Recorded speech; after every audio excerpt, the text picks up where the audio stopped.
Hey, you filthy degenerates, thank you for joining us for episode 2 of the Dankertarian podcast with Mike Shipley of the Outright Caucus. We sat down with Mike to talk about his work with the Outright Caucus, Refer 2024, the disagreements between left and right libertarians, particularly regarding property norms, and ways the Libertarian Party can reach out to otherwise underserved political markets. I hope you enjoy, and remember, stay dank. Thank you.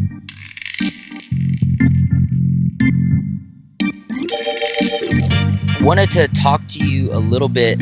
First of all, we're just kind of go through the outright caucus, go through all the povertarian stuff, and then I really want to get into kind of your opinion on this sort of left-right divide in the Libertarian Party, because we're experiencing it a lot over at Dankertarians, that sort of fight. We're experiencing that in a lot of the different state parties, it feels like. So I want to get your opinions on that. But for the most part, it's just going to be kind of a casual conversation. Sound groovy? Yeah. Right on. Yay. Right on, man. Right on. So first of all, welcome to the show. I'm definitely gonna give you a little bit of an intro before this airs and everything, but I'd really like to know a little bit about how you got involved in the liberty movement and in the Libertarian Party. Well, so I started out as a liberal Democrat. And basically, so I had my political awakening in the post 9/11 sort of. I was like, oh my gosh, why would these people want to murder us, right? Right. I better start paying attention. And that was right when like MySpace and like social media was starting to happen, and like this Pentagon strike video was going around. And then I was like, oh my gosh, why would they want it? Like, I was like, oh my God, it was an inside job, blah, blah, blah, blah. Right. And then, like they were passing this Patriot Act, and I thought the George Bush Nazis were going to come like stormtrooping down the road and kill us all. So I wanted to learn how to shoot a gun so I could shoot either back at them or, not be taken alive kind of thing. So I thought that was not a very responsible thing to do without a little practice first. So I started looking around for, an opportunity to go practice shooting. And that's when I learned about a group called the Pink Pistols. So the awkward thing about the Pink Pistols is that they didn't have a chapter in Phoenix. So I started one. And it was really funny because like I thought I was brilliant. Like I thought I was going to shatter the left-right paradigm. And I was like, oh my gosh, I'm so excited, right? Because I was kind of like, I was already like awake to the fact by then that the Democrats were a big fat lie and that it was a false opposition. And, like that doesn't like, it's not hard to figure that out after you have been involved for, a short time. But anyway, so I started having practice shoots, and lo and behold, someone came to our shoot and was like, guess what? This is called libertarianism. And I was like, oh. Right on. Okay. Right on. So did your economic views change at all when you came into the Libertarian Party and the Liberty Movement? In terms of like implementation, sure, because obviously a non-coercive paradigm is very different than a coercive one, right? So, but as far as sort of outcomes, like I believe that a free market is the best way to achieve more equality, right? And so it isn't so much that I let go of, and just like with education, like I think getting the government out of people's minds will make them freer to have better ideas, right? So I think people are going to be smarter, not dumber, if we stop, like, you know what I mean? So I guess what I found in libertarianism is something that kind of resonated with the sort of classical liberal inside me that had always been looking for ideas that could achieve those things. Of course, I outgrew classical liberalism too, and now that's like kind of quaint and too conservative for me. But kind of very cute. So I assume you're an anarchist. Is that correct? Yeah. Right on. So I kind of feel the same way. I was a classical liberal myself, and then when I came to anarchy, I think now back on classical liberalism as something that's kind of cute and kind of beginner or JV anarchy. Yeah, totally. Yeah. Now you mentioned that the free market is the best way to implement these goals. Do you make a distinction between capitalism and the free market? So I don't ever use the word capitalist. Well, unless I qualify it by referring to state capitalism, so that I'm talking about the actually existing thing that the majority of the world calls capitalism. Because Gotcha. I really don't think reclaiming the word capitalism is just like, it's not a struggle I'm interested in. And the thing about, like, anytime you have the word ism at the end of a word like capitalism, it's an ideology that's centered around capital. So when you have an ideology and you're trying to implement it, like policy, like it, in other words, reclaiming it is actually like historically false. Like capitalism is state capitalism. Its policies designed to right. So if I'm talking about a fully voluntary market, then I'm not going to say capitalism because that doesn't make sense, right? But on the other hand, then if you like really go into that, then you're triggering the people who think capitalism means free markets, right? So there's really no way to win that one. So I just avoid that word completely. Do you get involved much in that particular economic argument? Because that seems to be the great divide, right? That there's this distinction between a free market and capitalism. Do you engage much in that argument or in that debate? No, because I don't care what your voluntary property relationships are. And if I care that much, I probably am not respecting your autonomy. Word. Fair enough. So talk a little bit about the outright libertarians. I'm sure that you talk about it a lot, so I apologize if it's just rehashing or retreading information that you talk about all the time. But for me, it's something that was very new. And when I kind of discovered outright libertarians, I was really excited because it seemed like there was this little niche in the Libertarian Party that nobody knew about. It was almost like a secret just for libertarians that we got to discover after a little bit of time in the party. Cool. I love that. So it kind of has a subversive edge. Yeah. Huh. That's interesting because it's almost like, how do I put it? It's one of the least subversive things that I do. Right on. Right on. Yeah. So Outright's mission is to be a bridge between the gender and sexual minority community and the Libertarian Party. So at the obviously one end of the bridge, and then that's a really interesting sort of intellectual challenge because at the gender and sexual minority end, we've got single issue politics. We have, mainstream liberal Democrats. And then we have the sort of underground radical left sort of vibe. And then at our end of the bridge, we've got of course, we're in the capital L party. So we've got everything from minarchists to full-blown anarchists, right? And I identify ideologically as an anarchist, but because our job is only to get them across the bridge, right? Our job isn't to tell them how close to the end of the bridge they have to stay. See what I mean? Gotcha. So out of all the things that I do, outright is the one that represents. So I really have to tiptoe around the fact that we represent moderates and radicals. And I think that's really cool about us. So I'm glad for that, but it makes it, out of all the things I do, the most mainstream. So it makes me happy that people perceive it as subversive still. That's really cool. So there's another caucus that you are affiliated with that I'm sure, again, a lot of people know about and you talk about a lot, but that's the Libertarians. And that's another thing that I don't think gets enough airplay within the LP. It's something that I had no idea existed until about 5 or 6 months into being a libertarian. Talk a little bit about the philosophy behind the Libertarians. So the Libertarian brand is really a reclaimed slur. And it came out of a debate about floor fees.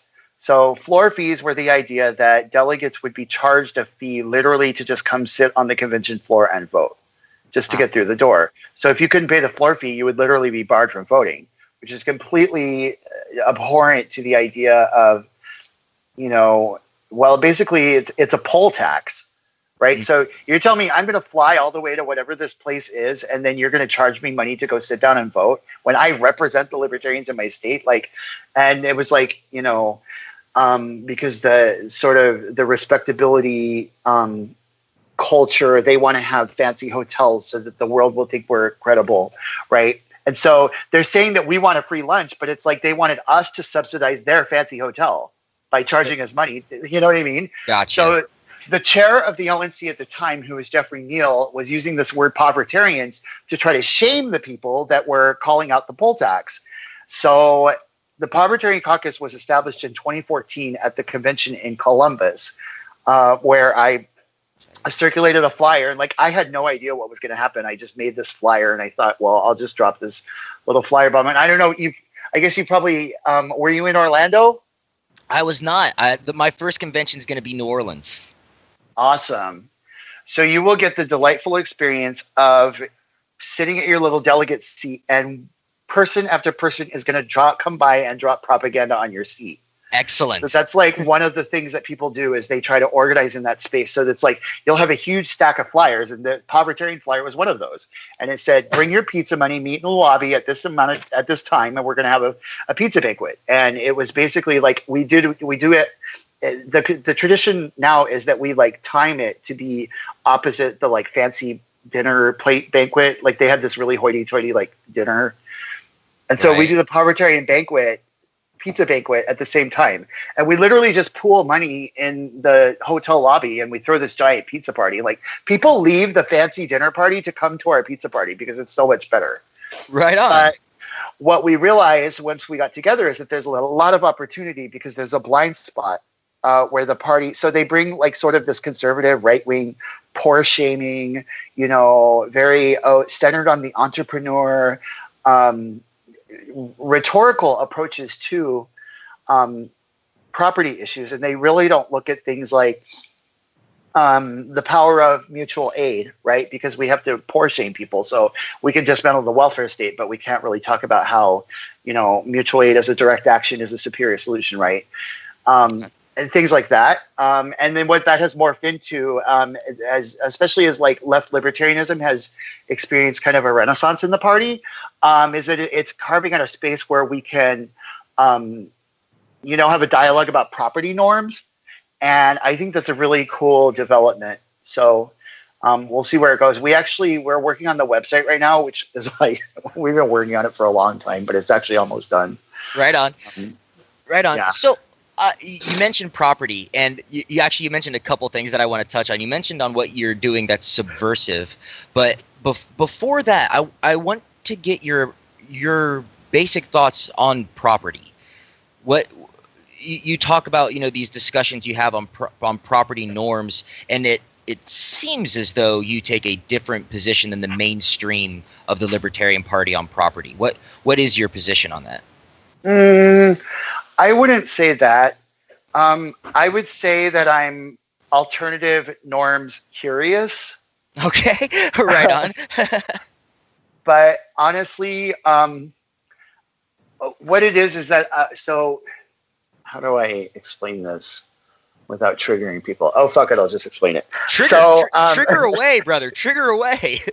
So I've noticed that the doctrinaire propertarian sort of narrative is, it really leads to some really ugly rhetorical positions in it, and it leads to some really bizarre logical conclusions. And you'll have to forgive me because I can't think of a really clear example right now, but maybe one will pop into mind if I keep like babbling, right? So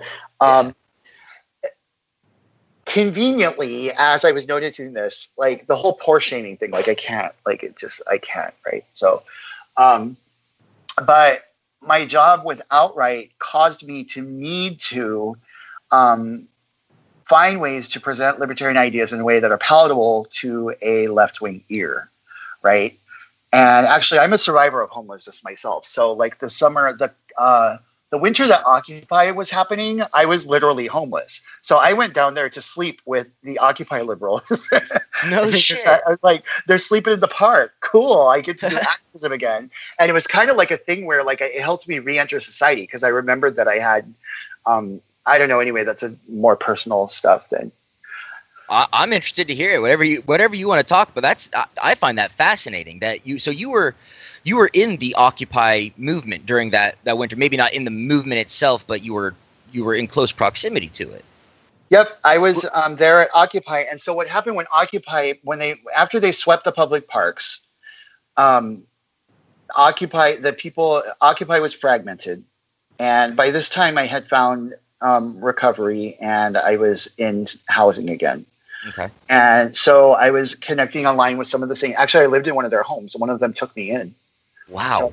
So, they were doing voluntary and mutual direct action.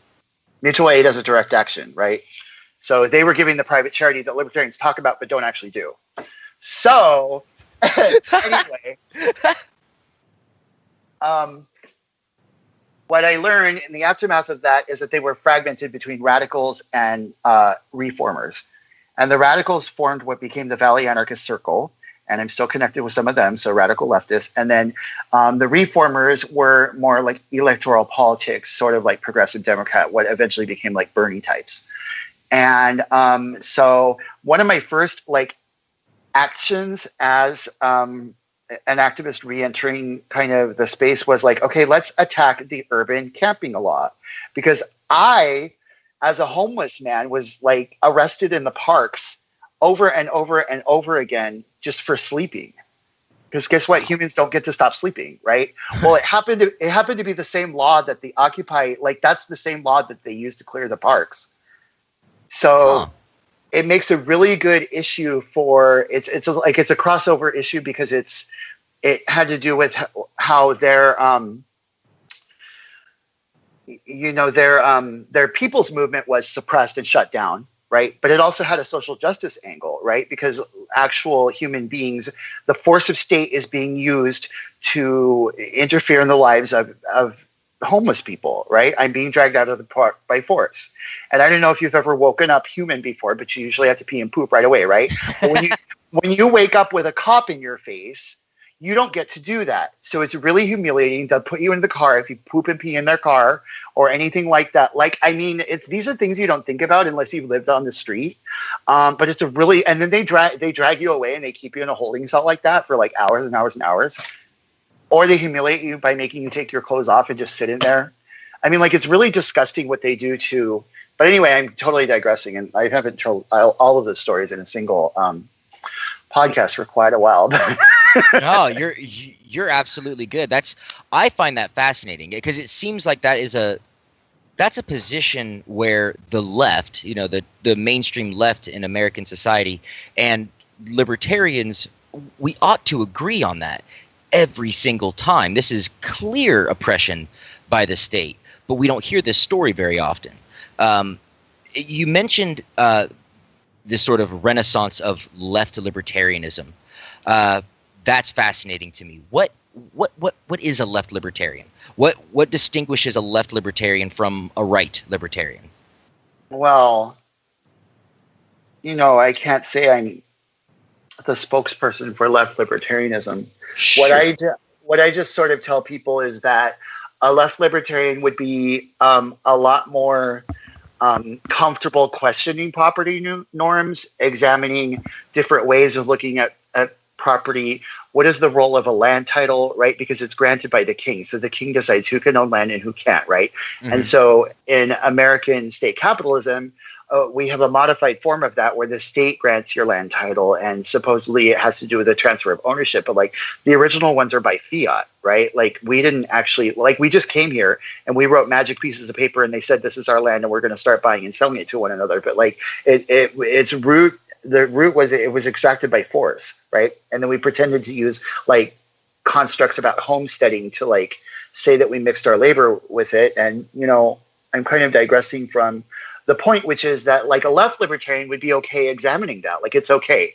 No one's going to come take me and force me to let the native people come back and take my land. And I'm going to have to run back to Europe. Like, nobody's saying that. Right. But like in a right proprietarian, if we were talking to a proprietarian, they would freak out. They would completely like not allow you to even have that dialogue because it calls into question the entire paradigm. So a right libertarian to me, and I can't necessarily be their spokesperson because I'm sure. not really a proprietarian either. But I think too often there's a tendency to believe that there would be a drag and drop of like if we had a completely free market, they would just drag and drop all of the things they like about state capitalism and then just leave behind the things that they don't. And I don't think that that would really be the case, because if there was no central authority to grant a monopoly over land titles to landowners, then I don't think those relationships would look very different. I think they would look the same. I think they would have a lot more to do with possession and use. And I mean, no one's going to take your toothbrush and throw you in a gulag just because we start thinking about what it means to own property and whether land can be property. And if land can be property, under what circumstances can it be held from a distance, right? Who am I delegating that right to defend it? Do you see what I mean? Yeah. Is rent theft. Right, absolutely. And it kind of comes from the mutualist sort of thought process. I'm now interested, want to get back, and I don't mean to keep skipping around on topics, but you mentioned that you do some subversive things in the party and in the movement. Can you talk about any of that? Because I'm interested. I want to hear about that.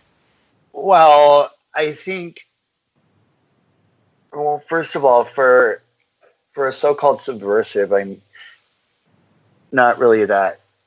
It's kind of funny if you've ever sat in like an organizing meeting with me. Like I'm really a type A person. Like for someone who really has a countercultural vibe, like I'm very much like, let's get shit done. Let's, anyway, I'm kind of digressing from the fact of the question. What do I do as a subversive? A lot of it has to do with challenging. Oh shit! Still there, Mike? Hello? Hey, you still there? Yep. All right, gotcha. Challenging respectability norms, I would think, would be the number one thing, right? Right on. Yeah.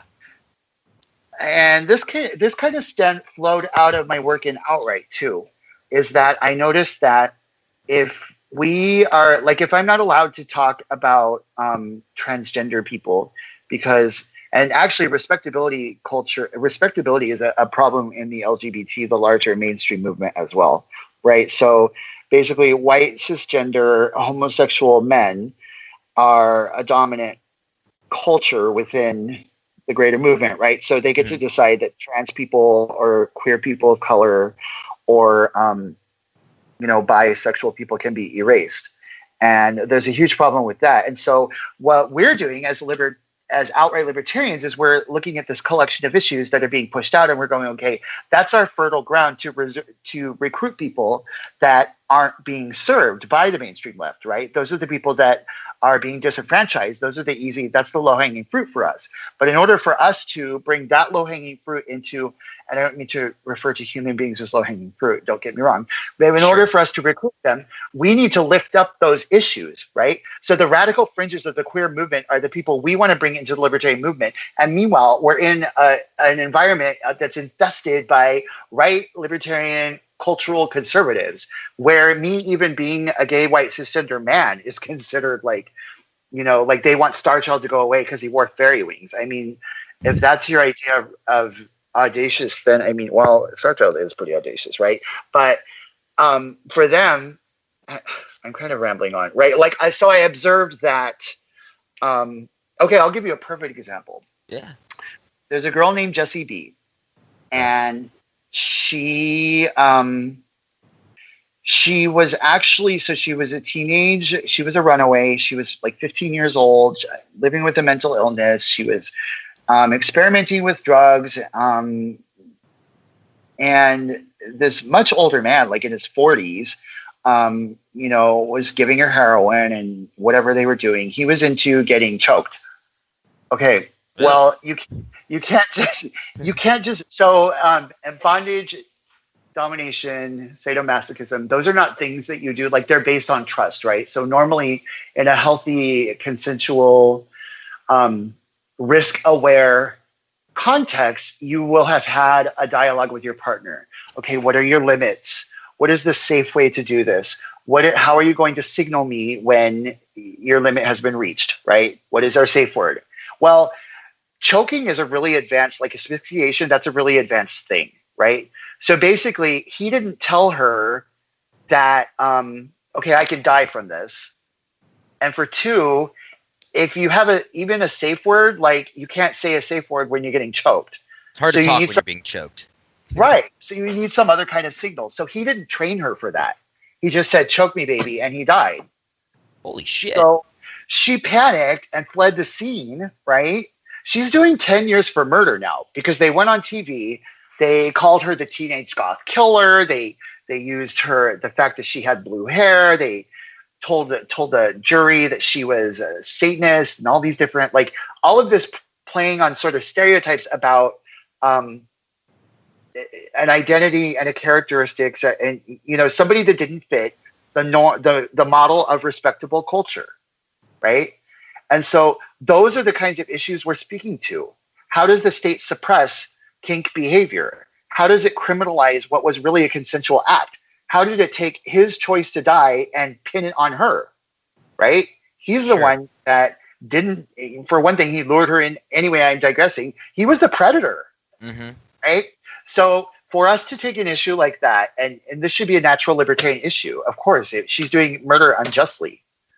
She should have been, you know, it was consensual. Right. Now, here's my question, because that sounds like a very, that seems easily libertarian to me, but there's this sort of argument that these issues are so niche, that they're so narrow, that the party shouldn't really waste much time on it. You know, these sort of, how does the state oppress kink? How do you respond to the argument that this simply doesn't matter? This is such a small, narrow group that worrying about economics or civil asset forfeiture or things like that is necessarily going to, you know, sweep them up and help them in that net. Well, people don't get their rights by being a part of a group. They have their rights because they're individuals, right? So Jesse B doesn't need to own property in order to be a valid human being, right? She doesn't need to, what were the other things? She doesn't need to have an asset to see. She didn't even have any assets to seize. She was a teenage runaway. She doesn't, I mean, why does she have less rights than a property owner? Like, that's actually like a really disgusting idea. So, I mean, you know, it's about the individual. She's an individual. Everybody, all of us are individuals, and we each encounter resistance from the state in different ways. And so our resistance to that looks different. Gotcha. That kind of plays into something that you and I spoke about the other day, which is solidarity, which is that's a left term. At least that's the only place I've ever seen it used, is sort of the anarcho-communist community. What's the term that's used in the kyriarchy? I hear the term solidarity used a lot in those sorts of conversations. Can you explain what solidarity means, just so that I have a good working understanding, because I don't know the language great. So, you know, it's basically sort of the concept of loyalty. But I think it's more of like a, that's a good question. I've never been asked to define that, right? So solidarity would be based on a trust, right? Mm-hmm. And so if we were in solidarity, for instance, a great example is through the Audacious Caucus, right? So we're in solidarity there around the concept that free expression is more important than sanitizing our message for the listener, right? So bold ideas make people uncomfortable, and their discomfort is their problem. And so what that means is that other people in the Audacious Caucus may be expressing themselves in ways that I also am uncomfortable with, right? Mm-hmm. So because we're in solidarity around that sort of principle of audacity, the trust there, that doesn't mean that I have to get involved in their, or they don't have to get involved in my decision to exhibit a particular audacious behavior, right? But it does mean that there's a relationship of trust where I won't tear them down for that either, right? Gotcha. So yeah, go ahead. So it seems like you don't have to apologize for what your teammates do. You're on the same team. You want to abolish the state, or you have this similar goal. You don't have to apologize for the ways in which your allies go about accomplishing that goal. Would that be fair? Right. So it means I'm going to put action into my allyship, and you can, count on one another. But what it doesn't mean is that I get to drag you into my shit and then be like, oh, well, you said you were in solidarity with me. Like, it's not an obligation. It's, I don't know if I'm making a lot of sense. Yeah. It's kind of like, it when you're in it. Sure. Kind of the classical definition of porn. I know it when I see it, but I can't define it. What, are there limits to the sorts of tactics that solidarity can, that can be under the umbrella of solidarity? Is there any time you can say, look, the goal of destroying the state is awesome, but the way you're going about it simply can't, we can't support this? Well, it's kind of funny because what came to mind when you said that is being in solidarity on anti-fascism. Yeah, I think talking about low-hanging fruit, I think that's the one for this. Well, I am in solidarity with anybody who is fighting against fascism. Mm-hmm. That does not mean that if they're smashing Starbucks window, I'm obliged to smash the window with them, right? If I'm uncomfortable with the smashing of the window and I am aware that the smashing of the window is about to take place, then maybe my expression of solidarity is to excuse myself and go get a slice of pizza. Right on. Is the destruction of property in that way, is that a violation of the non-aggression principle? Do you, in your opinion?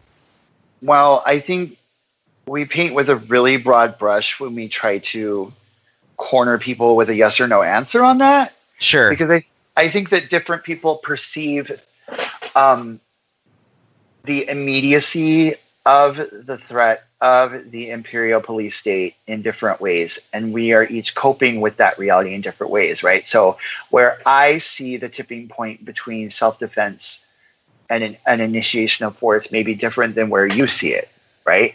So I might decide that I'm not going to shoot back until they literally have knocked down my door. Mm-hmm. And another person clearly might have seen that, like, this crossed the line the minute a state academic institution allowed Milo Y. Okay, that was their line. And so for them, so I don't know. I don't get to decide what was going on in their mind. I don't know. I'm gonna push back on that just a little bit, because it seems like, well, yes, I agree. There are going to be different interpretations of the non-aggression principle. It seems like allowing someone to speak and being offended by that speech or feeling threatened by that speech, that seems like a clear place where we can say, look, no, this does not call for physical violence. This is a clear example of initiating force. When you're confronted with words, the response should be more words, not violence, it seems to me.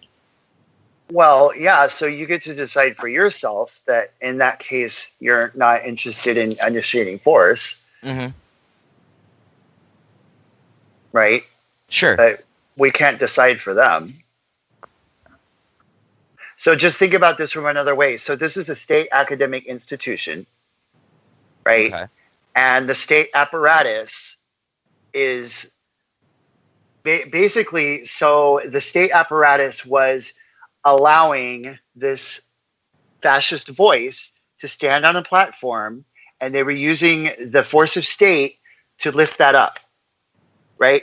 Okay. And you're thinking, so the history of, and I'm, okay, just so for disclosure, because everyone always accuses me of being like a poor innocent trash can murderer, just because like I try to like find nuance in an area that's, they want to be black and white. Sure. The history of, so the reason why modern black bloc tactics and anti-fascist organizing looks the way that it looks is because throughout the course of the 20th century, a series of fascist movements happened all throughout the West, right? So unfortunately, in a few of those cases, those fascists were successful in grabbing power. And in many of the cases, the people were successful in shutting them down. And what happened is each successive resistance movement learned from the resistance movement before. And one of the things that was learned is that applying the concept of free speech to allow a fascist onto a platform was misguided, because it allowed those people to recruit, it allowed those movements to grow, and it allowed them to grow past the point where they could be stopped peacefully, right? Okay. So I personally, I'm nearly very close to so I talked about the pink pistols earlier. I have a pistol. It's gathering dust in my closet because what I learned about myself is that I'm mostly almost like a pacifist. Right. I mean, I will shoot if I have to. It's just not the biggest thing I'm interested in, right? So for me, and anti-fascist black bloc tactics don't have a lot of appeal. That's just not the way I do things, right? Gotcha. But am I willing to judge someone else for acting from a place of deeply like a place of conscientious consideration? In other words, the sort of character smear where these are just angry liberals and they're just smashing things because George Soros told them to, is a very extremely it doesn't have any nuance or critique or awareness whatsoever of why they're actually doing that and why they think it's actually important. Is there any libertarian that you're aware? Is there any capital L libertarian support for those tactics? I'm not aware of any, but I'm new, and that's kind of what we're trying to go for with these podcasts: is get a lot of information out to newcomers. Is there support in the libertarian history for those sorts of tactics? Well, in the capital L sense, I would probably say no, because we have the non-aggression pledge. Right. So, but what I think that there is a sort of an undercurrent is that some of us are not crying for the poor innocent trash can, and then some of us want to make the poor innocent trash can a symbol for their basically a substitute for their actual preference for voices like Milo Y over an actual more libertarian minded sort of, I guess, culturally more diverse. In other words, they hate diversity. I don't want to go overboard with demonizing people. No, right? we want the. I mean, the dankest of positions are the most honest of positions, and so don't feel ashamed by being as honest as you want to be. And also, I'm gonna if I hear something that I think needs challenged, I'll absolutely do that. But I like what you're saying. There seems to be a conflict within the party, especially even maybe not just within the party, but more in the liberty movement. There seems to be this real conflict that we've just scratched the surface of. Right? There's a lot of tension on these sides. So feel free, brother. Well, so I don't know if anybody has sort of introduced you to the paleo-libertarian writings of the 80s and the 90s. And this sort of so there was a concerted effort through those years to build, to basically scoop the disenfranchised right. And this meant David Duke types and people. So when modern leftists critique us for being inherently racist, basically it's because the Libertarian Party and movement went out of its way to actually build bridges with racists. So they actually, not because they were racist, but because they were the disenfranchised right. And so the small government conservatives, people that weren't being served by the mainstream right, were seen as ideal recruitment. So these narratives that we see about, bigotry is free speech, and those kinds of things, those ideas rose out of that, right? Those aren't that's not the whole libertarian story, but they became status quo. So what's happening today is that a new sort of, generation of people is looking at this rhetoric and going, this doesn't reflect how I view, human liberty.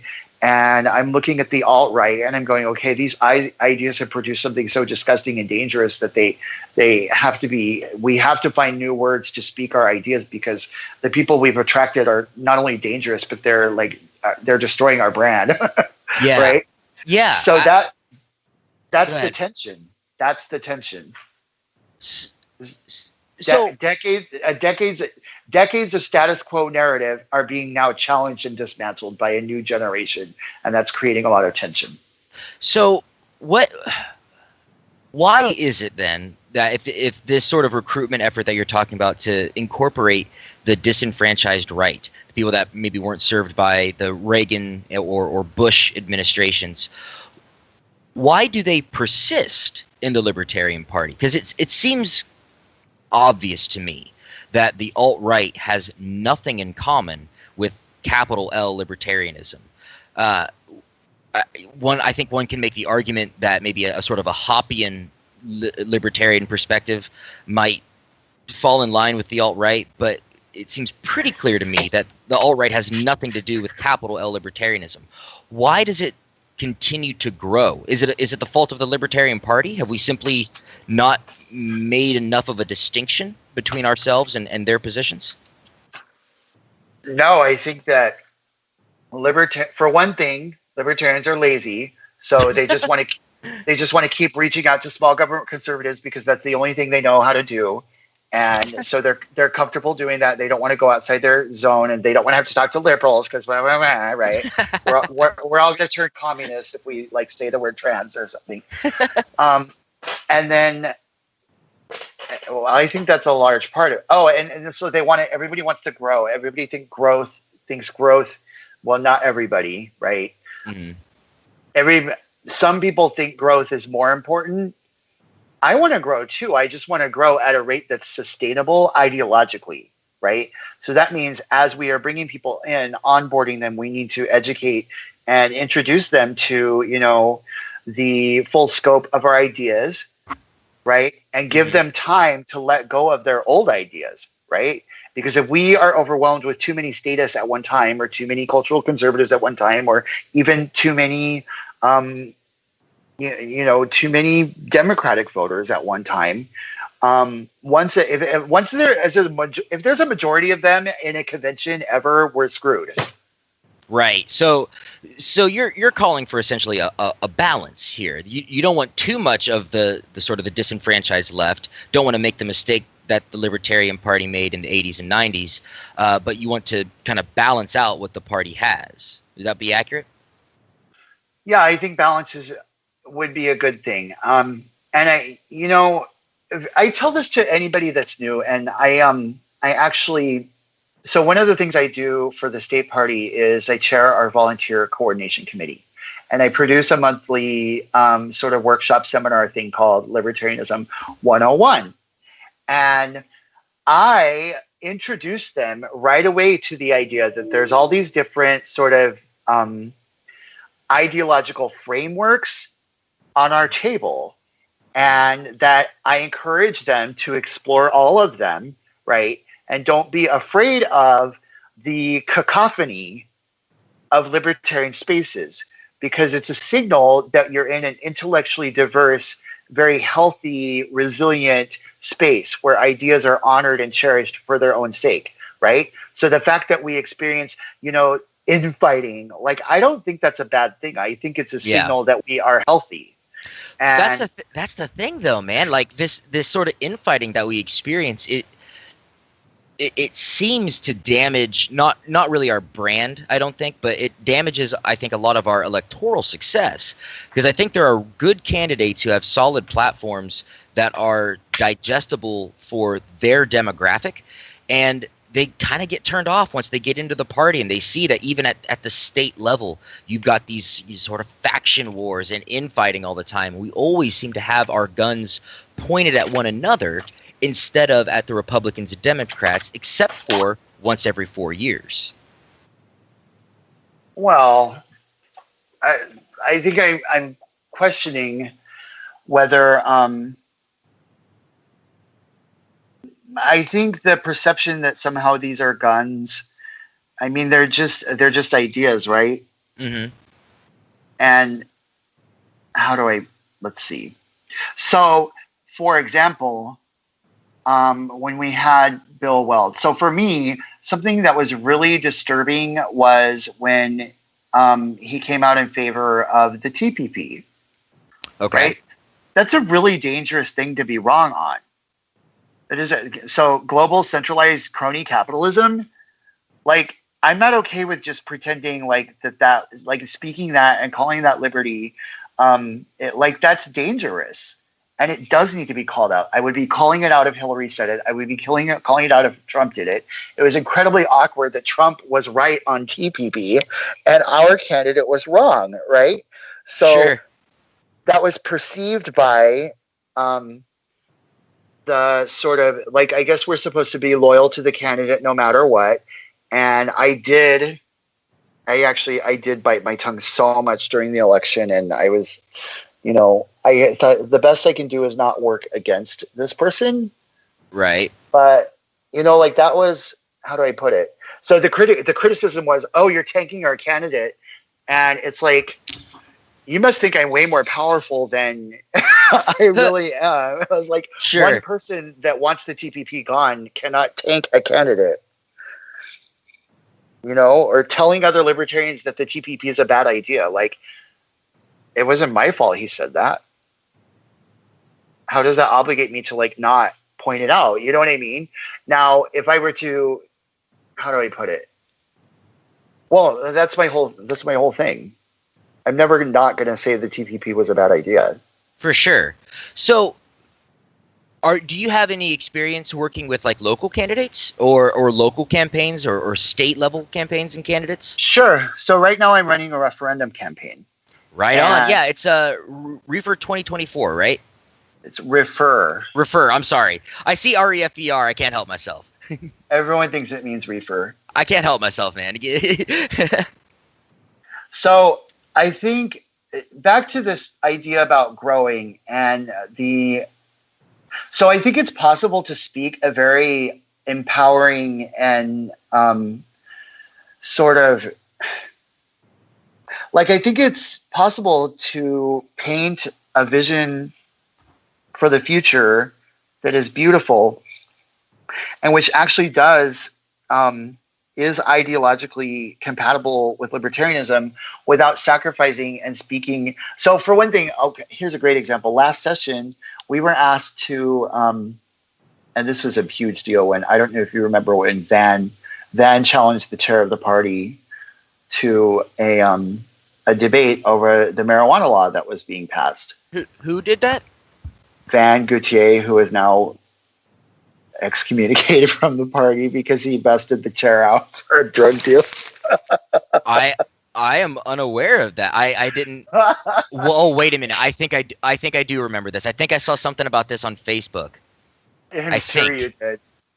It was right at the very beginning when I was getting into the party. So is that true? Did he, like, straight up just straight rat on Sarwark? He posted a screenshot. What a dick! Of a private conversation. What a dick! Why? I don't remember why, but so the backstory is that there was this really disgusting bill that the dispensary cartels, basically, it was a giant power grab over the marijuana industry in our state. Okay. And the group that brought it in basically steamrolled a grassroots effort that wanted to just straight up legalize without a giant, like, crony dispensary cartel. Just a maze of bureaucracy and a maze of crony capitalism. Yeah, and not a whole new agency to administer this entirely new tax and everything else, right? We're like, fuck that. We don't want that. For sure. So the marijuana grassroots in this state actually defeated that bill on free market grounds, which is an incredibly beautiful thing that typically liberal voters wanted a marijuana industry that was more free than the one that was being offered, right? But the chair of the party and some of the other libertarians wanted us to run around saying that this was a good idea. And I get it, that it's better to tax people out the ass than to put them in a cage. I agree. However, it's easier to dismantle the sales tax in its own right than an entire new agency and an entire new tax and the sales tax. Sure. To me, that does not come off as a incremental solution. Anyway, I digress from the fact that this session, and you asked me about running campaigns. No, that's good though. Yeah, that's really good content. Yeah. That's an example of where the community wanted to hear a more visionary free market solution that we had to offer. And there were voices in our party encouraging us to present a compromise one instead. Do you think do you think that happens too often? So there's obviously going to always be the radicals, just for lack of a better term, and then the pragmatists, for lack of a better term. But hold on, I have to question that. Yeah, absolutely. It's not, the most pragmatic way toward a world set free is to actually present a vision for that world and then to navigate towards it. Do you think that there's something to be said for the individuals who argue for conservatism in our message, not in our philosophy, but in how we present it, where we say, instead of eliminating government, even though we believe in that, here's what we can do for you if we just remove it from this section. Is there something to be said for that sort of argument? I have some sympathy for it, just because on the local level, it is really hard. I'm sure, as I'm sure you know, it's really Go ahead. So we're in coalition with progressives right now, and I drop radical bombs all the time, and they float right by because I'm not here to take the easy way out. So if you've listened to me enough, and unfortunately I don't get to verbalize a lot and nearly as often as I get to post like snarky memes, right? So of course snarky memes are designed to be abrasive, and so they freak out the moderates, right? Right. But if you listen to the way I express myself in shared spaces with people who aren't anarchists or libertarians, you would observe that, at least I think I do a really good job of placing a bridge in front of the person and then inviting them to cross over it, right? And it's possible to use really empowering, really visionary language to paint the picture and then let them decide if they think it's beautiful enough to walk towards it, right? That's what it's about, right? So I'm not in charge of how long it takes to get to liberty. If I were to tell you that we can get there in 10 years, I would be central planning it. I can't tell you how long it's going to take. All I can tell you is that if I keep it in view and I keep moving towards it, I will be closer to it tomorrow than I was today, right? Excellent. And so I have to be really careful about because politicians are slime balls, and they will take really disgusting ideas and try to tell you that it's an incremental solution, right? So that's what I'm really on guard. I'm okay with an incremental solution, but I want to see what the next step is. I want to see that, okay, if I'm looking at liberty on the horizon and you're telling me this is in the path that I'm going, I'm going to look for myself at the map and say, okay, yeah, this is really down the road that I'm going, or is this a side trip 40 miles out of my way? Am I going to wind up having to backtrack around the mountain again to get back to where I was at a minute ago before I can go on, right? And so that is something that I'm really careful about. Just because someone says something is incremental, I don't. I analyze it for myself, and I also think that it's okay to present a clear vision and then have the opponent offer the compromise. Like, that's okay for that to happen. It's okay for the compromise to come from the opposition, right? And then I go, okay, well, it's not perfect, but why did you meet me here, right? And then, I get the compromises happen in the legislature, but I'm not a legislator right now. I'm an activist, right? Right. It's not my job to put a compromised vision on the table and then tell you the compromised vision is a good idea when I know that it's not. Did you listen to Tom Woods' podcast with Judd Weiss? No, I don't. Tom Woods doesn't exist to me. No, well, dude, he did a great podcast with I want to come back to that, but he did a great podcast with Judd Weiss that was really solid, and Judd Weiss kind of dished on the Gary Johnson campaign and some of the stuff that was going on in the Libertarian Party. But the interesting thing that he said to me was there's this difference in the Libertarian Party between engineers and the sales department. And I don't know, it was a very incisive thing to me, and it allowed me to think about things in a much clearer way. At the time, I was working as kind of in the sales department. I think I still kind of am. And I think when you say you're an activist, I think that puts you in the engineers department. But I've talked to a lot of people who consider themselves activists, just as you do, who have a lot of the same positions that you do, and they don't see it that way. They think of themselves as the salesman as well, that there is no distinction between the engineering department and the sales department. All of the ideas are so good that anyone can sell them. We don't need to change it or water it down at all. I don't know. I think it's interesting. But I do want to get back to why doesn't Tom Woods exist to you? Because that's interesting. Like a basic generic propertarian. Really? Is that? I don't know. He does sound like a very old school libertarian to me, and I agree. The tactic he has is not all that innovative, but I think he's pretty effective at his tactic. Well, I'm not a hater. I just, For sure. He's not my, what he's producing is not something I'm interested in consuming. So. Right on. I want to tell you before I forget, I dropped a link into the chat of this thing. Like, you have to read this for yourself. Yeah, it's Liberty Unbound. Let me just read this real quick. So this is talking about the sort of conservative outreach that happened in the 80s and 90s, I'm assuming. It starts off with a quote from Charles Krauthammer, who, when I was a neocon, I fucking loved. He was my fave. Charles Krauthammer was bae to me. We all have our shames. But the conservative crack-up is near, writes Charles Krauthammer. As communism unravels, so does the conservative alliance. Indeed, old-fashioned conservatives, or paleo-conservatives, are splitting with neoconservatives. And then he goes on. This is from Lou Rockwell. Yeah, you got to read it's like a 4-page article, but it says basically, not only are they saying that we need to build alliances around Western Judeo-Christian values and calling them freedom, but we also need to push the Bohemians out of the party because they're embarrassing us. Yeah, see, that fascinates me. It does. That sort of agreement, or that sort of argument. There's this wing in the party that wants to push out people who just want to have a good fucking time. Well, I don't get it. How are we embarrassing to you?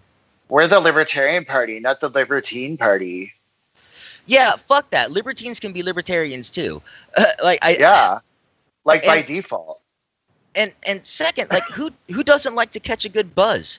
Whether you're drinking, smoking, whatever, I don't know anyone who doesn't like to catch a good buzz. And if you're like the straight edge or teetotaler, that's fine. There's still a space for you in this party too. We don't have to be around each other when, the libertines that everyone hates are getting fucked up. And you don't have to be around us when you're being very stern.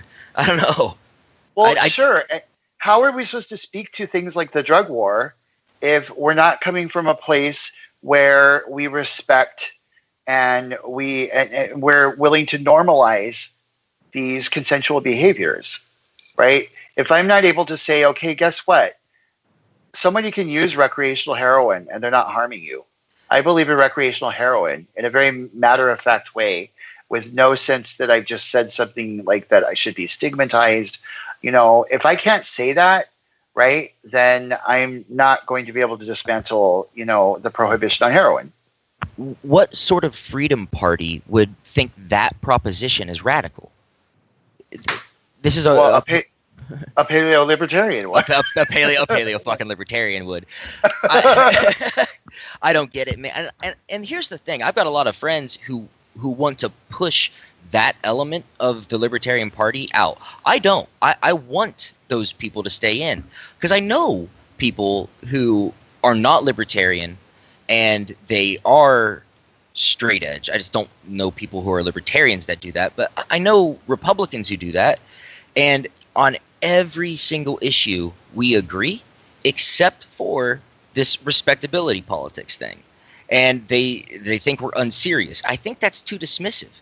It's not as though someone who smokes weed, who enjoys vice, is going to be any less serious when they're examining policy.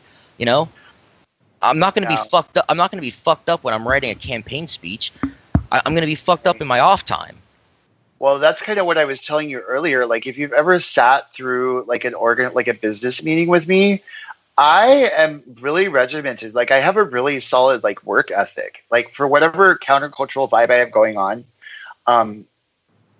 you know, I want my I's dotted and my T's crossed. Mm-hmm. And if you're not carrying your weight, then you're dead weight. And I'm going to find someone else to work with, because I'm dead serious about living in a world set free in my lifetime. I don't ever want another human being to go through what I've been through, right?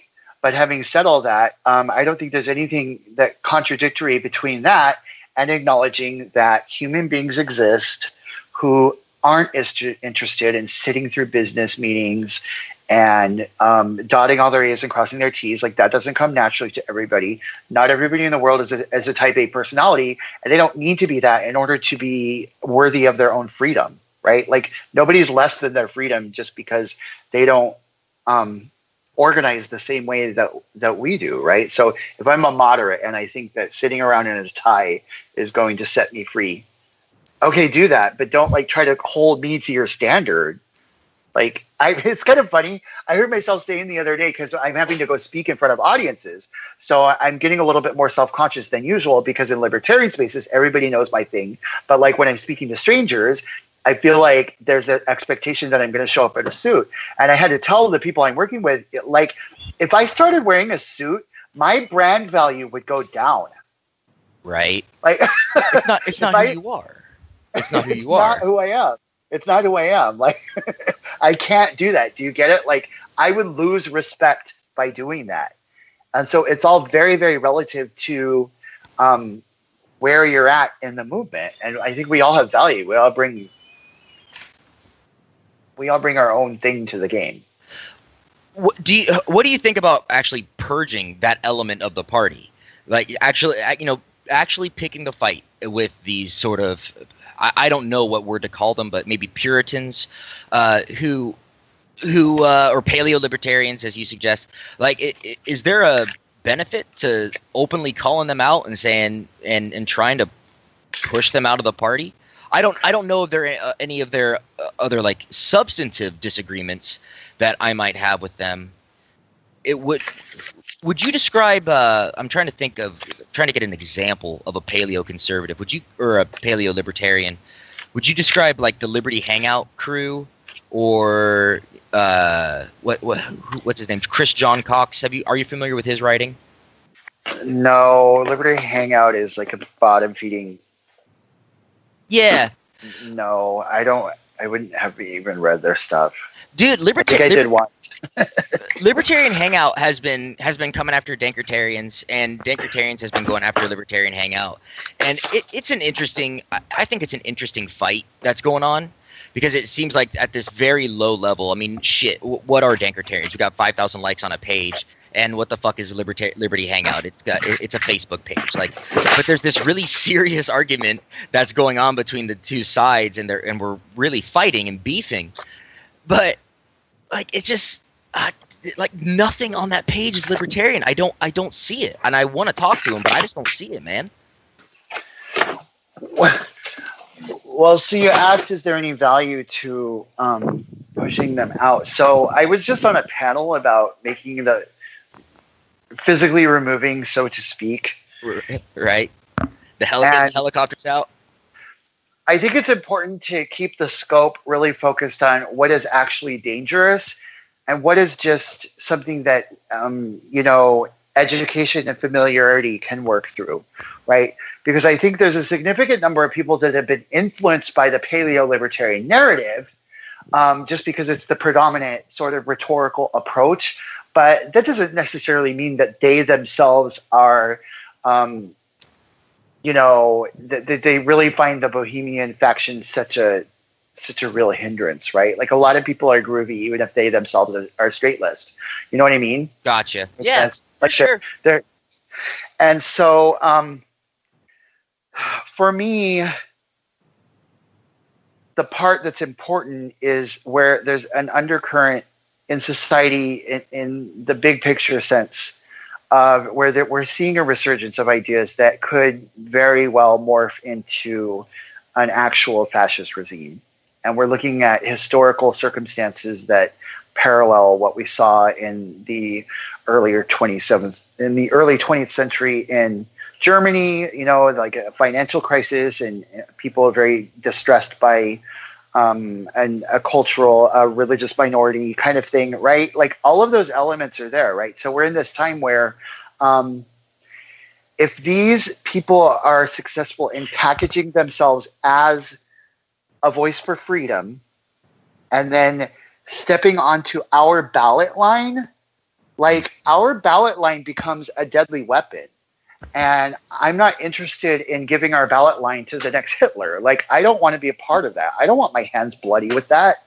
Mm-hmm. And I would be one of their targets, and so would my friends. So I think we need to keep the scope on the people that are actually, like, dangerous, like Augustus Invictus and sort of his crowd, Mm-hmm. And so that's kind of what I think is there is value to pushing those people out. There's value to applying the no platformism, the no platform philosophy to them, right? You have no place in an anti-fascist party. And there seems to be a mechanism for the Libertarian Party to do that, and that is the non-aggression principle. Now, I can get behind the argument philosophically that the very existence of the state and being forced to live in that oppression is an aggression, that all direct action is defensive action. I can get behind that intellectual justification, but there's also this sort of thought to my mind that there's free association, and the Libertarian Party only has one goddamn restriction. There's one thing that you have to do to be a member of the Libertarian Party, and that is reject the initiation of force or fraud to accomplish your political or social goals. And if you don't subscribe to that, I don't see how the Libertarian Party should associate itself with you or allow you to associate yourself with it. I agree. Which is why sometimes I wonder why the moderate narrative is so popular, because it requires advocating coercive solutions. Exactly. And it confuses me why individuals like Austin Peterson are still considered members of the Libertarian Party. Did you get a call from him? He's been doing his cold calls. Did he give you a shout out? Do you know AP? If he calls me, I will slam my phone down. Dude, I talked to him. So he did his whole cold call thing, and I got to talk to him, and it was really interesting because the first time he called me, I told him my name was Bo, and for the entire conversation, he called me Bill. But I asked him like what he wanted to do, whether he wanted to be a Republican or a Democrat, and I wanted to get his thoughts on the non-aggression principle. And he straight up said, like, he gives a full-throated rejection of the non-aggression principle. And I reached out to several individuals that I know and trust in the Libertarian Party on whether or not that's a requirement. I reached out to Karen Ann Harlos, and she's so fucking brilliant. She gave me like a goddamn essay. It was amazing. But she's fucking awesome. I really like Karen Ann Harlos. I'd love to talk to her at some point. If you've got a connection, dude, do me a favor. Okay. She's pretty. Didn't you just say you already talked to her? I did. I sent her a message. I feel like I shouldn't call her, though. I feel like I shouldn't. I don't know. I felt really nervous, like even reaching out to you. I feel nervous about reaching out to people who are in positions of prominence in the Libertarian Party, mostly because everyone I've reached out to, everyone I've taken that step to do so has been gracious enough to say yes. And then I'm just like, shit, I did not think they were going to answer me. I did that with Arvin Vora. I sent him a text message. This was way before any of the military stuff happened. I sent him a text message and I was like, hey man, you got about a few minutes to talk? He said, yep. I had a phone conversation with you. I reached out to you, see if you wanted to have a conversation for Dankertarians, and you were like, yep. And it's kind of surprising. So I don't know. I want to be more prepared. Okay, well, that's what equality feels like. So honest word. But yeah. So message her because she's a giant attention whore and she loves doing interviews. So just ask. Right on. But I mean, kind of bring it back to the non-aggression principle. I don't see how someone can continue to call themselves a capital L, a partisan libertarian, while also rejecting the non-aggression principle. I don't get it. So do you really want to hear? So Absolutely. So there's the big question there is between, and I've only ever seen this word in print, so you'll have to Google it to find out how it's really pronounced, but deontologism. Deontologism. Yes. And that is contrasted with consequentialism. So deontologism is basically taking a principle and then deriving everything from that. So that's non-aggression principle. That's considered a deontologist approach. Okay. Then consequentialism is about taking the desired outcome and then backtracking from that to the policy that will produce it, right? So okay. A consequentialist might say, well, if non-aggression doesn't produce the best result, then it's not the best policy, right? Okay. So the argument there is that when we lock ourselves into a deontologist approach, we become bound to the outcome, even if it's a bad one. That makes sense. To which my answer is, I believe that practicing non-aggression produces the best result in every way. So I would say that I'm both, right? Because I think it's going to make us more equal. It's going to make our society more diverse. It's going to make us more prosperous. It's going to make us more peaceful.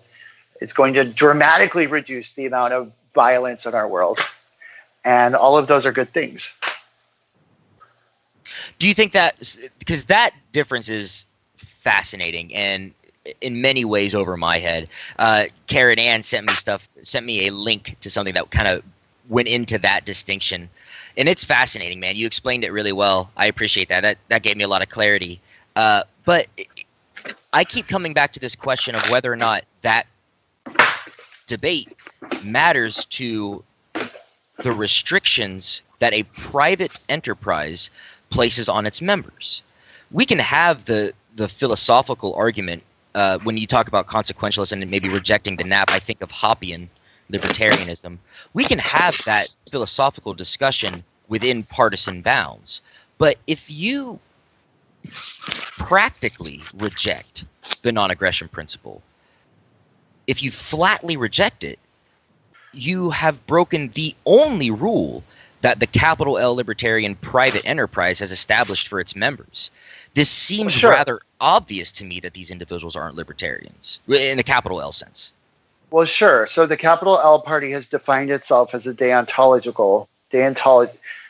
on a deontological, blah, blah, whatever. Deontological, I think it is. We have a deontological definition for our party and our platform.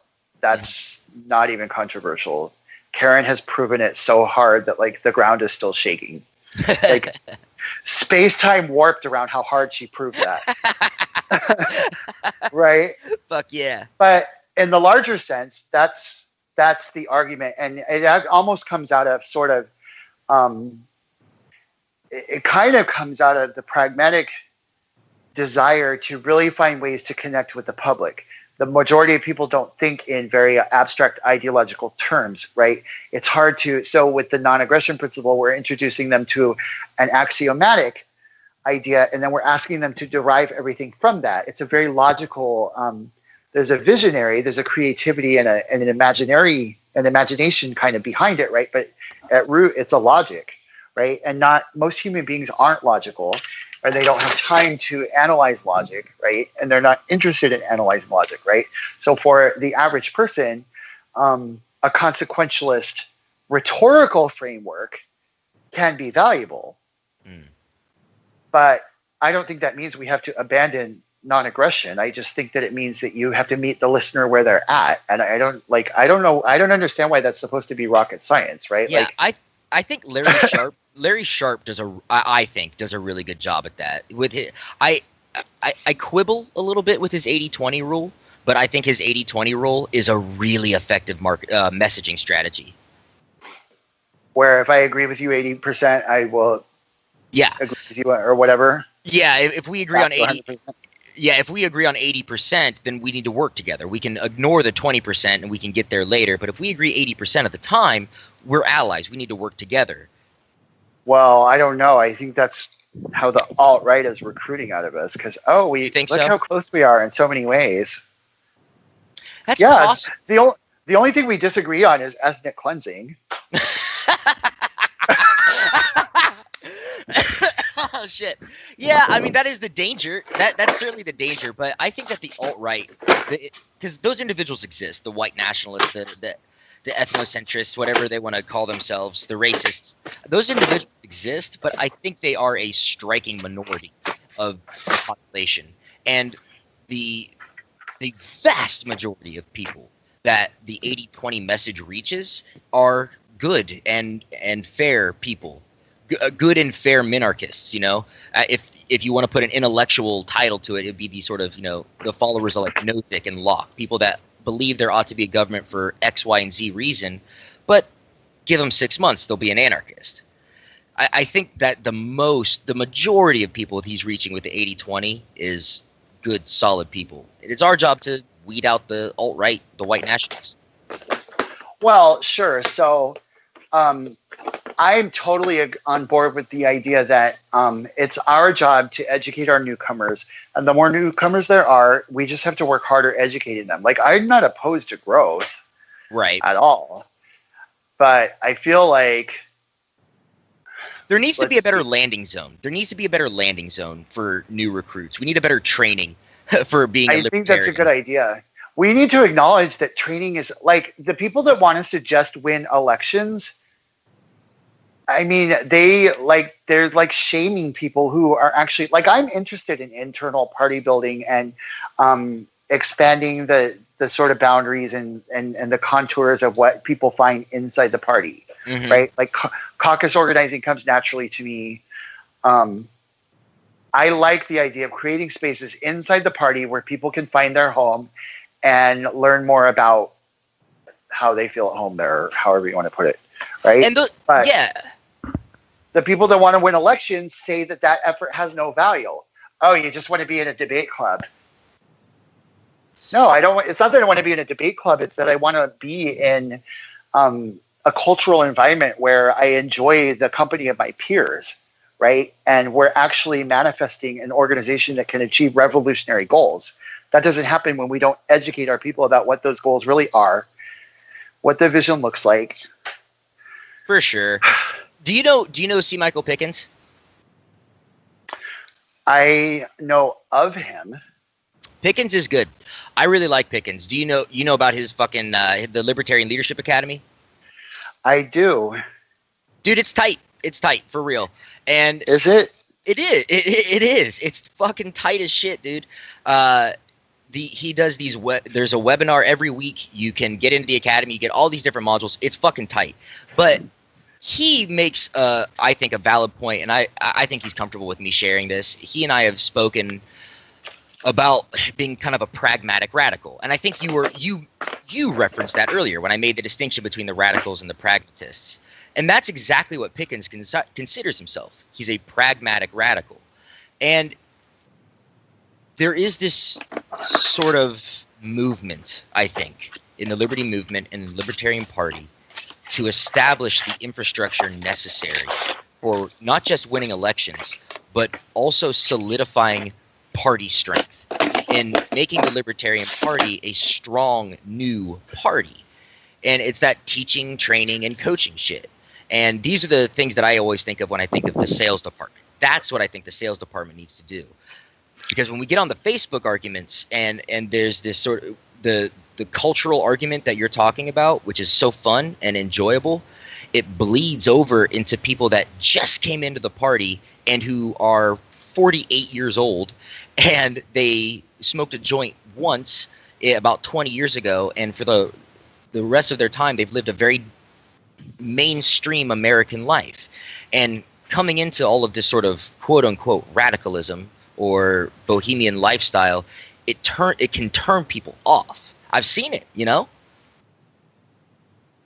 Well, I mean, I don't think there's any way to shield those. So when I was making I told you about the presentation earlier where I go ahead and I let everybody know that all of this stuff exists.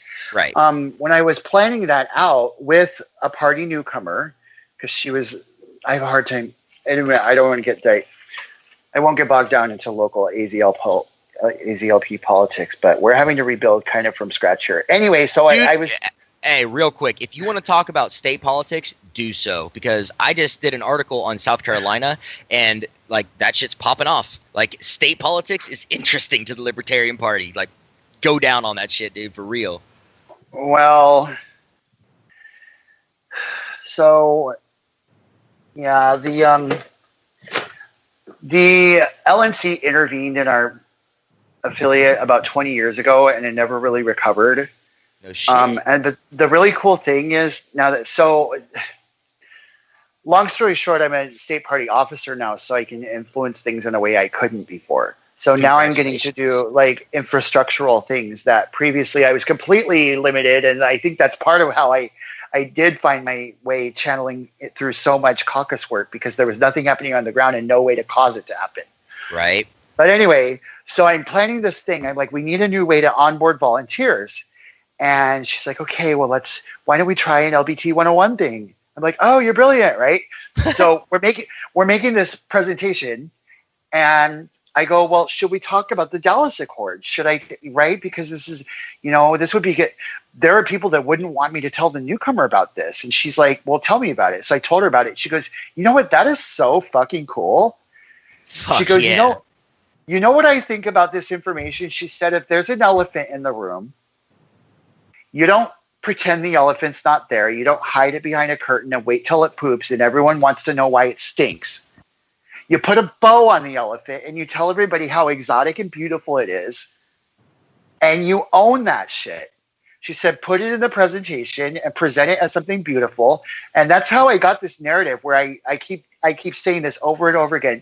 It's intellectual diversity. It's a strength.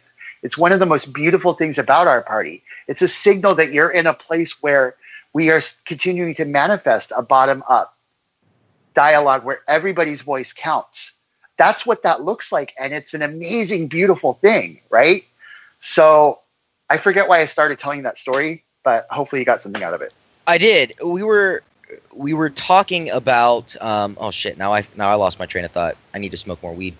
That'll bring about whether or not we're scaring newcomers. Yes, excellent work, Mike Shipley. When they get scared is when you wait until the elephant shit and you're trying to pretend it doesn't stink and you want them to not smell it. So, oh God, I just wish they couldn't smell it. Well, you should have just told them there was an elephant and so we can help keep it clean. Word. Yeah. I don't know, man. Yeah, man, that's such a convincing argument. I don't know. I don't know what I don't know. I don't know. I still have sympathy, and maybe it's just because I am new to the party. Maybe it's just because I'm familiar with that sort of. Go ahead. Well, you got through it, right? Don't you think it's patronizing to think that another human being can't handle what you can handle? That's the thing that I keep coming back to. Like the difference is though, I do smoke weed, right? I'm down to party. Like, I came into the Libertarian Party and the Liberty Movement as that Republican who smokes weed, right? That's who I was. I wanted economics to be conservative, and I wanted to do whatever the fuck I wanted to do with my own body and with my own money. So I was cool with the party, but I also I learned how to be a chameleon among other Republicans. So I understand I don't know. I kind of understand where they're coming from when they see this and they get offered this information, even in the way that you're talking about it, that is just a turnoff. They don't want this sort of cultural freedom. And there's got to be a way to package that fucking argument, that fucking liberty message, to where it's palatable to someone who doesn't party or whatever you want to call it, doesn't lead that bohemian sort of lifestyle.